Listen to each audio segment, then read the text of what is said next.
and burn. Hey everybody! So today I'm going to be discussing the 1988 film Spellbinder. Now, this tells the story of a guy named Jeff who meets a girl named Miranda who is getting beat up by her boyfriend or whatever at the start of the film. He rescues her. Well, he doesn't really rescue her. He intervenes. And then they begin this sort of like little romantic relationship thing where I guess they low-key begin to date. She ends up moving in, of course. Things get very serious. But all the while, there's something not quite right with Miranda. There's a really fun twist at the end, too. But, yeah, I mean, at one point, she's back at his place and he has a lower back pain. And she pulls the lower back pain out of his body just using the air. And his back pain is completely gone. Which should have been like a giant red flag, but he was so just struck by how good looking she was, how decent she was, how empathetic she was, and now how magical she is, right? And I guess his back pain was considerable enough for him to sort of look the other way, and how she seemed to just remove it using thin air. Now, personally, like I said, for me, that would have been a massive red flag. But then again, I'm not in the movie. So, anyways, I think one of my major criticisms about this movie is just the fact that at times it gets a little too sexual. It just feels like, I don't know, I hate it when mainstream movies move into the territory of showing sex, because it just doesn't make any sense to me, because it's a bunch of silhouettes and a bunch of nonsense where they're kissing shoulders, and maybe you'll see the outline of a boob, and it's like, ooh, you know? And it's like, porn is readily available, right? I mean, even back then, porn was readily available. The only thing that this really worked for, I mean, sexually speaking, was for kids. Kids who couldn't get their hands on porn in 1988 would settle for seeing the silhouette of this chick on top of the dude, and they'd be all like, whoa, this is so hot and heavy. But that bothered me because it just feels too forced. Like, it's set up, I think technically this is what is known as an erotic thriller.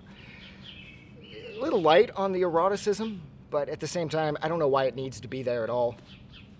But anyways, he just kind of moves past the whole pulling the pain out of his body thing, and then they're having this party and at his place, and I can't remember if it's his secretary. She watches Miranda take the turkey that they're cooking, or the chicken or whatever, out of the stove using her bare hands. And so the secretary knows right there that something's up with this chick. Something's just not right with her. And I also love, too, how despite how normal everything seems on the surface, you know there's something wrong with this girl, because it just feels like the cult that she's a part of, that Jeff begins to realize is coming for her, and he tries to protect her and everything else. Like, it just seems like their tentacles they're just endlessly sprawling. Like, this cult has got people, you know, they've got to have politicians, they're bound to have police officers, and you never know who's going to be a member of Miranda's cult. So the belief is, or at least Miranda's belief, is that the cult's going to come to grab her because she needs to be sacrificed for something to do with Satan. Of course, it is the late 80s. So it's the Satanic Panic thing had kicked off a year prior in 1987, and that wouldn't let go really till like the mid-90s. So this, Satanism, is everywhere thing was big at this point.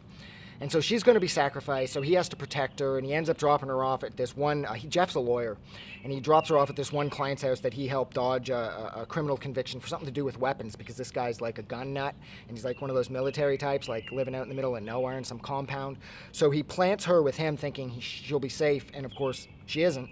The cult's powers are way bigger than anything an M60 could ever help to fucking ever hope so to fire out at the world.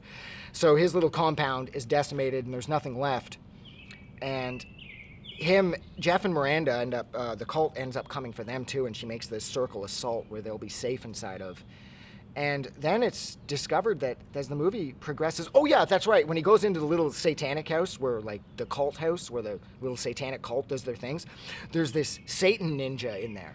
This chick wearing this red sort of martial arts getup thing, and she's clearly on Satan's side, and she like low-key kicks his ass. And I think she's listening to a Walkman the whole time too, if memory serves.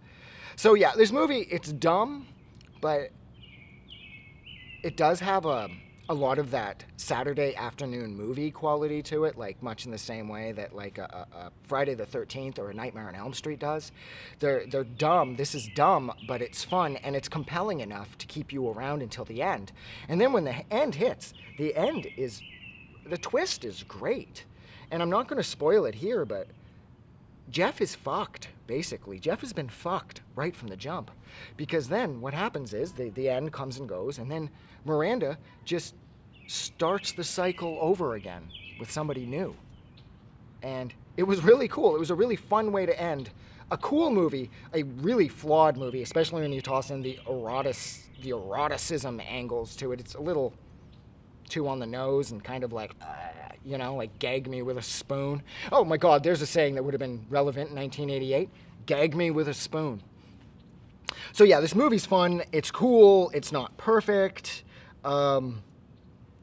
The Satan Rules graffiti that you see at one point is kind of dumb because there's no way that any self-respecting satanic cult would spray paint the words Satan Rules. That's something a high school kid would have done after spray painting Aussie or Natas or some shit, which is Satan backwards, back in 1988. So that was kind of dumb. But the movie's cool, the movie's fun, but it's not perfect.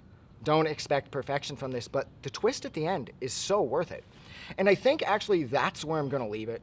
So thank you so much for hanging out with me for a little over 6.5 minutes while I discuss the 1988 film Spellbinder. Like always, if you like this review or you love this movie, and especially if you love the twist at the end, don't forget to go out and do something nice for somebody. But please, most importantly, like always, like at the end of every video I've pretty much ever done, well, no, more or less, don't forget that the world is so much better because you're in it. I'm gonna go, so yeah. Have a good night, or day, or again, whatever. See you around.